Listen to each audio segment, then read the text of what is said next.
Hello students, आप लोगों का शशांक दीपू के यूट्यूब चैनल में बहुत बहुत स्वागत है। हम लोग आज बायोलॉजी के नए क्लास में आ गए हैं जिसमें हम डाइजेस्टिव सिस्टम को पढ़ेंगे।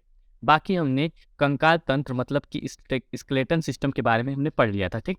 तो इस वीडियो में हम लोग डाइजेस्टिव सिस्टम को एकदम अच्छे से डाइजेस्टिव सिस्टम के एक से लेके अंत तक के पार्ट को पूरा कंप्लीट करेंगे। अगर आप नहीं प्लेलिस्ट को चेकआउट किया तो प्लेलिस्ट को जरूर जाके चेकआउट कर लेगा, ठीक। तो चलिए स्टार्ट करते हैं। जैसे हम डाइजेस्टिव सिस्टम स्टार्ट करेंगे तो डाइजेस्टिव सिस्टम को पढ़ने से पहले हमको डाइजेस्टिव मतलब डाइजेशन को समझना होगा। अब डाइजेशन क्या होता है उसको समझने के लिए सबसे पहले हम देखेंगे कि डाइजेशन होता क्या है। डाइजेशन बेसिकली होता क्या है कि जो जटिल पदार्थ होता है उसको सरल पदार्थ में तोड़ना। अब कहेंगे सर जटिल पदार्थ को सरल पदार्थ में तोड़ने का मतलब समझा दीजिए। अगर मैं एग्जाम्पल के थ्रू समझाऊँ तो जैसे मान लीजिए कि हम किसी रोटी को खाते हैं, तो रोटी को खाते हैं तो एक बड़ी रोटी हमारे सामने आती है, ठीक। उस बड़ी रोटी को हम अपने हाथ से थोड़ा-सा तोड़ते हैं, ठीक। तो हम उसको थोड़ा-सा सरल किए, फिर उसको तोड़ के हमने मुँह में डाला। तो जब हमने मुँह में डाला तो हम उसको मुँह से चबाएँ। तो पहले तो इतना बड़ा था, उसको तोड़-तोड़ के दाँत क्या करता है उसको और छोटा कर देता है, और छोटा करके उसको लार में लपेट देता है।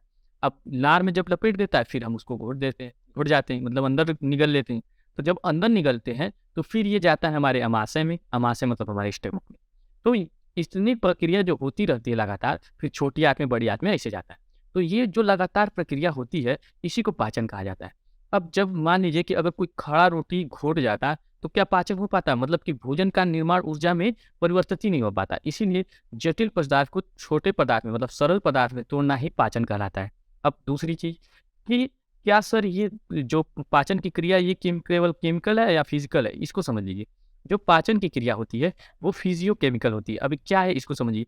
अब जैसे मान लीजिए कि मैंने रोटी को तोड़ा और जब मुँह में डाला, तो जब रोटी को तोड़ा और मुँह में डाला तो उसको मैंने दाँत से आऊँ-आऊँ करके काटा, ठीक ना? जैसे आप लोग खाते हैं, कई लोग देखते होंगे खाते होंगे तो बहुत आवाज़ मुँह से आती होगी, ठीक ना? और कई लोग बड़े शालीनता से खाते हैं। जैसे अगर शादी-वादी में जाएँगे और एक कैमरे के सामने खाएँगे, तो अगर मान लीजिए कैमरे के सामने खाएँगे तो बहुत आराम से एकदम धीरे-धीरे और जैसे ही कैमरा हटा फिर उसके बाद जल्दी क्या करने लगते हैं आप लोग? खाने लगते हैं, ठीक? तो हमने क्या किया फिज़ियो मतलब हुआ कि हम जब दाँत से काट रहे हैं तो उसको बोलेंगे फिज़िकल, ठीक? और जब ये जाएगा पेट में, तो पेट में हमारे पेट के जो स्टमक अमाशय वाला हिस्सा होता है, उसके ऊपरी भाग में कार्डियक पाया जाता है, वहाँ पे एचसीएल पदार्थ पाया जाता है। तो वो केमिकल के थ्रू उसको और सरल बनाता है। तो दोनों प्रक्रिया होगी, एक फिज़िक्स भी काम करती है और केमिकल मतलब कि केमिस्ट्री भी काम करती है। तो पाचन में दोनों प्रक्रिया काम करती है। दूसरी चीज़ कि जल, विटामिन और खनिज इनका पाचन नहीं होता। अब कहेंगे सर क्यों नहीं होता भाई इनका पाचन? क्योंकि ये ऑलरेडी बहुत सरल फॉर्म में होते हैं। जैसे मान लीजिए हम पानी पिए, तो पानी का जो होगा वो पाचन होगा ही नहीं। पानी का पाचन ना होके वो सीधे अवशोषित हो जाता है। विटामिन जो होता है वो सीधे अवशोषित हो जाता है। मतलब कि ये सीधे एनर्जी का रूप ले लेता है। इसीलिए देखते होंगे कि जब हम पानी पीते हैं, तो पानी पीते हमको कुछ ही सेकंड के बाद या 1 से 2 मिनट के बाद एनर्जी आ जाती है। लेकिन खाना खाने के बाद तुरंत एनर्जी नहीं आती, क्योंकि खाना खाते हैं तो वो लगभग 2 से 3 घंटा हमको एनर्जी देने में लग लेता है, लेकिन पानी पीते ही हमको क्या आ जाती है? एनर्जी हो जाती है। विटामिन और खनिज के साथ भी ऐसा है। इसका पाचन नहीं होता, ये सीधे क्या हो जाते हैं? अवशोषित हो जाता है। पाचन का मुख्य कार्य क्या है? भोजन से ऊर्जा का निर्माण करना। अब बेसिकली पाचन का मतलब ही क्या है कि हम खाने को खाएँ, खाना गया पेट में, पेट से क्या होगा? वो अवशोषित कर लेगा, उसको तोड़ देगा छोटे-छोटे टुकड़ों में और उससे ऊर्जा का निर्माण कर देगा और जिससे हम चल फिर सकते हैं, काम कर सकते हैं। हमारा ब्रेन अगर हमारे भोजन नहीं खाए रहेंगे तो हमारा ब्रेन भी काम करना बंद कर देता है, ठीक? तो ये हुआ पाचन की ये बातें कि पाचन कैसे होती है, ठीक? आगे चलेंगे तो पाचन का अगर मैं फिगर दिखलाऊँ आप लोगों को पाचन का फिगर कह रहा हूँ कि अगर मैं फिगर के हिसाब से समझाना चाहूँ कि पाचन तंत्र को हम फिगर के हिसाब से कैसे समझेंगे तो उसको समझिए। सबसे पहले हम देखेंगे तो हमारा ये वाला हिस्सा मुख गुहा कहलाता है। मतलब मुख गुहा वाले हिस्से में हमारा दाँत आता है, जीभ आती है। तो ये सारी दाँत और जीभ के बारे में मैं ऑलरेडी एक वीडियो में बता चुका हूँ, तो इसको हम नहीं पढ़ेंगे। ग्रासिका क्या होती है इसको समझ लेते हैं। ग्रासिका क्या होती है कि जैसे मान लीजिए हमने खाना खाया, तो हमारे गर्दन से लेके हमारे अमाशय तक, गर्दन से लेके हमारे अमाशय तक, यहाँ तक, ठीक? यहाँ तक एक नली पाई जाती है। नली जैसे मतलब पाइप नुमा आकृति। अब मान लीजिए अगर हमारे अंदर ग्रासिका नहीं होती, हम खाने को खाते, सीधे ढप से पेट में चला जाता। तो इसीलिए ग्रासिका पाई जाती है कि जब हम खाने को खाएँ, तो वो धीरे-धीरे सड़क के नीचे जाएगा और हमारे पेट में जाएगा मतलब अमाशय में जाएगा।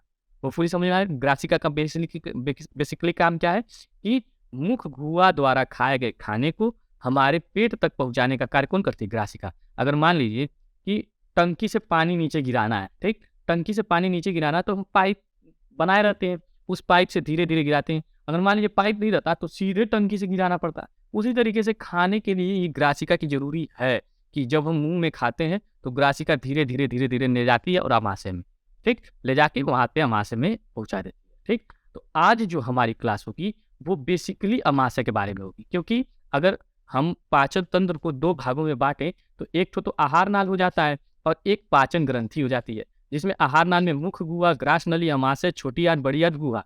तो जिसके ग्रास नली के बारे में हम समझ लिए, मुख गुहा के बारे में बेसिकली पढ़ना किसको था? जीभ और दाँत को। तो दाँत की मैं ऑलरेडी वीडियो अपलोड कर दिया हूँ। तो हमको आज की क्लास में बेसिकली पढ़ना किसको है? अमाशय को, कि अमाशय है क्या? फिर उसके बाद हम छोटी आंत, बड़ी आंत को पढ़ेंगे और उसके साथ-साथ हम पाचन ग्रंथियाँ जैसे लार ग्रंथि, जठर ग्रंथि, लीवर, अग्नाशय, आंत ग्रंथि, इन सब के बारे में इन्हीं के थ्रू क्या कर लेंगे? हम उसको पढ़ लेंगे। तो पाचन तंत्र को 2 भागों में बाँटा गया, एलिमेंट्री कनाल जिसे आहार नाल कहते हैं और पाचक ग्रंथियाँ, जो ग्रंथियाँ काम करती हैं पाचन के लिए, ठीक? होपफुली आपको समझ में आ रहा होगा। अब हम सबसे पहले आते हैं अमाशय में। जैसे मान लीजिए कि मैं खाना खाया, ध्यान से समझिएगा, सारी चीज़ें समझ में आएँगी। मैं खाने को खाया, जब खाने को खाया तो हमारे मुँह में दाँत उस खाने को क्या किया? तोड़ा और फिर उसके बाद उसको नीचे पहुँचाया। तो जब हमने खाने को खाया, तो खाना खाते ही पहला काम पाचन का कौन शुरू किया? दाँत और जीभ। 2 चीज़, जीभ स्वाद के लिए है, दाँत उसको क्या कर रहा है? तोड़ रहा है। फिर लार उसमें क्या कर रहा है? काम कर रहा है, मतलब उसको लुगदी बनाने के लिए। लुगदी बेसिकली क्या होता है? आप लोग देखे होंगे कि लुगदी बहुत एकदम, अगर मान लीजिए कभी देखे होंगे तो उल्टी-उल्टी हम लोग करते हैं, तो एकदम लुगदी के रूप में पूरा क्या होता है? वो निकलता है। तो जो लुगदी नुमा आकृति बनाती है, वो कौन बनाती है? लार बनाती है। तो पहला काम किया दाँत, फिर लार, फिर वो नीचे भेजा ग्रास नली। फिर उसके बाद तीसरे नंबर पे काम करता है स्टमक, जिसको आज हमको पढ़ना है, अमाशय। अमाशय में जो होता है, भोजन सबसे देर तक रहता है। अब कहेंगे सर कितने देर तक? तो लगभग 4 घंटा, 3 से 4 घंटा कहाँ पे रहता है? अमाशय में। और सबसे अधिक समय तक अगर कोई पूछे कि भोजन कहाँ पे रहता है? अमाशय में, मतलब हमारे पेट में। तो हमारा पेट यहीं पे है, ठीक? ये वाला जो हिस्सा है हमारा, ये क्या है? पेट है, ठीक? तो जब अमाशय में जाता है भोजन, तो ये 3 तरीके के अमाशय के 3 पार्ट होते हैं। अब जैसे मान लीजिए अगर मैं कहूँ कि आपको कितने, मतलब कि हमारा हाथ है, पैर है, वैसे ही अमाशय के भी 3 हिस्से हैं। कौन-कौन से? पहला है कार्डियक, दूसरा है फंडिक, तीसरा है पाइलोरिक, ठीक? Cardiac, fundic, pyloric, cardiac, fundic, pyloric. 3-4 बार बोलेंगे मेरे साथ, बोलिए।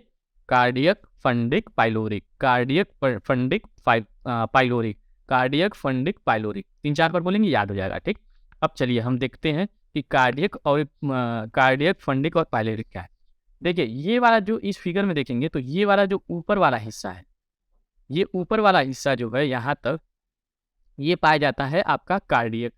फिर उसके बाद नीचे वाला हिस्सा जो है, ये वाला हिस्से को कहते हैं फंडिक। और ये लास्ट वाला जो हिस्सा है, लास्ट वाला हिस्सा, इसको कहते हैं आपका पाइलोरिक, ठीक? 3 चीजें। पहला वाला हिस्सा अगर मैं इसको जूम करके दिखला दूं, कहेंगे सर कि जूम करके इसको दिखला दीजिए। अगर जैसे मान लीजिए इसको, ये वाला जो हिस्सा है इसको बोलेंगे कार्डियक, ये वाला हिस्सा जो है इसको बोलेंगे फंडिक, और लास्ट वाला जो हिस्सा है आपका, ये हो जाएगा पाइलोरिक। और फुली समझ में आया? कार्डियक, फंडिक, पाइलोरिक, ठीक? अब देखिए कार्डियक वाला हिस्सा, मतलब कि जो ये वाला हिस्सा, तो जैसे ही भोजन ग्रास नली से इसमें इंटर करता है तो एकदम ये ऊपरी भाग है और यहीं पे पाया जाता है HCl। क्या पाया जाता है? HCl। HCl क्या होता है? हाइड्रोक्लोरिक एसिड, ठीक? HCl एक एसिड है, ठीक ना? अब कहेंगे सर एसिड हमारे पेट के अंदर पाया जाता है। हाँ पाया जाता है, लेकिन इतना खतरनाक एसिड नहीं रहेगा कि पेट को गला देगा। क्यों नहीं गलाता है इसको भी हम समझेंगे। तो हाइड्रोक्लोरिक एसिड जो होता है, ये हमारे इसी वाले हिस्से में पाया जाएगा। तो खाना जैसे ही पहुंचा वहां पे, तो हाइड्रोक्लोरिक एसिड काम करना शुरू कर देगा। वो क्या करेगा कि भोजन को पचाने की क्रिया शुरू कर देगा। दूसरी चीज कि जब हम भोजन को खाते हैं तो इसमें कुछ कीटाणु, जैसे कई देखे होंगे बच्चे या फिर आदमी लोग हाथ बिना धुए हुए खा लेते हैं। तो जब खाते हैं तो हमारे मुंह में लाइसोसोम वगैरह, मतलब कुछ लार में ही वो पाए जाते हैं। तो वो उसको क्या कर देते हैं? वहीं पे मार देते हैं। लेकिन जो नहीं मार पाते हैं, वो जो बचे हुए कीटाणु रहते हैं, वो जाते हैं पेट के अंदर, यहाँ पे, और यहाँ पे पाया जाता है HCl। क्या पाया जाता है? HCl। और HCl क्या करता है? यहाँ पे मार देता है। दूसरा चीज़ कि यहाँ पे भोजन को तोड़ता है, अभी मैं बताया। फिर उसके बाद आगे वाला जो एरिया है, ये फंडिक वाला एरिया। फंडिक वाले एरिया में देख रहे होंगे कि ये कांटेनुमा आकृति जैसी आपको दिख रही है कुछ। कैसा दिख रहा है? कांटेनुमा आकृति यहाँ पे दिख रही है, ठीक है ना?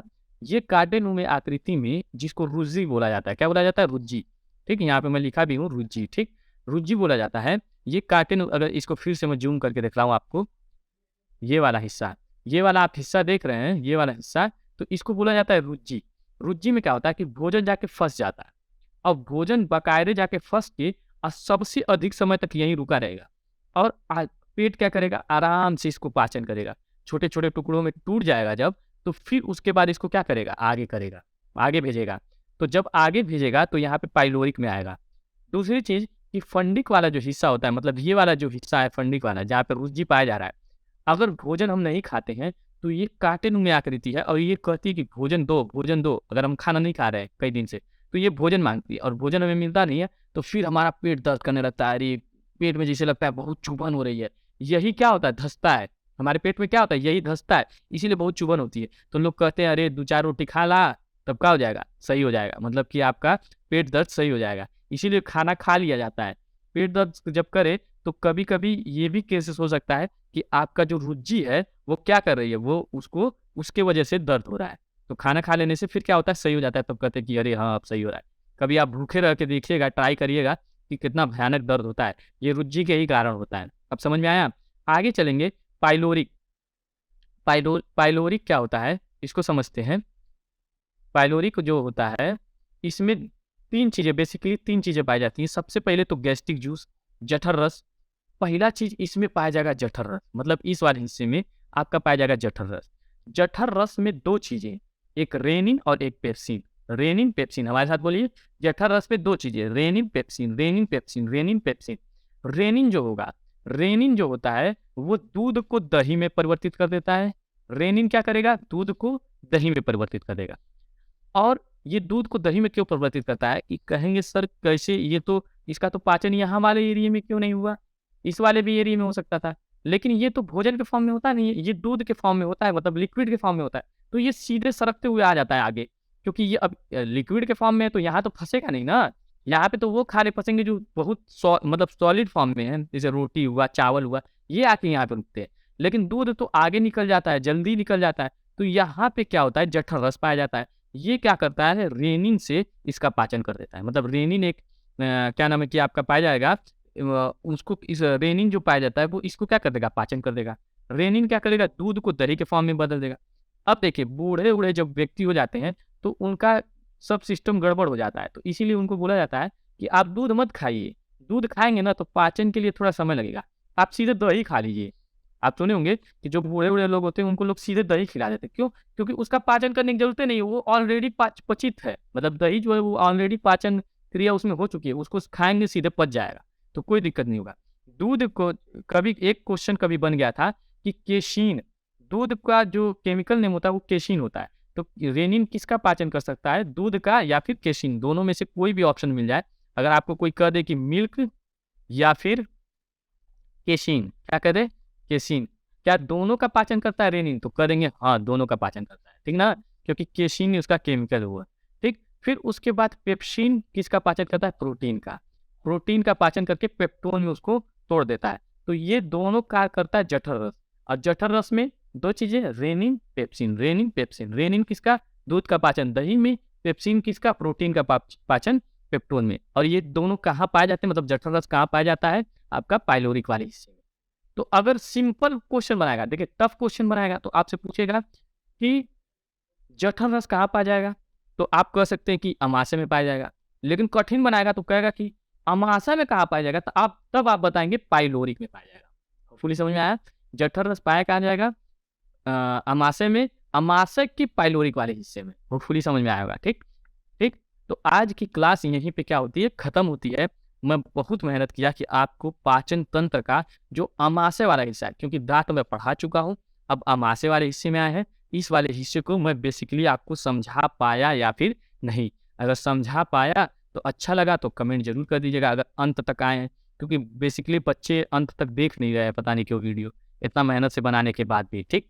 तो होपफुली आपको समझ में आएगा। मिलते हैं नेक्स्ट वीडियो में, तब तक के लिए जय हिंद।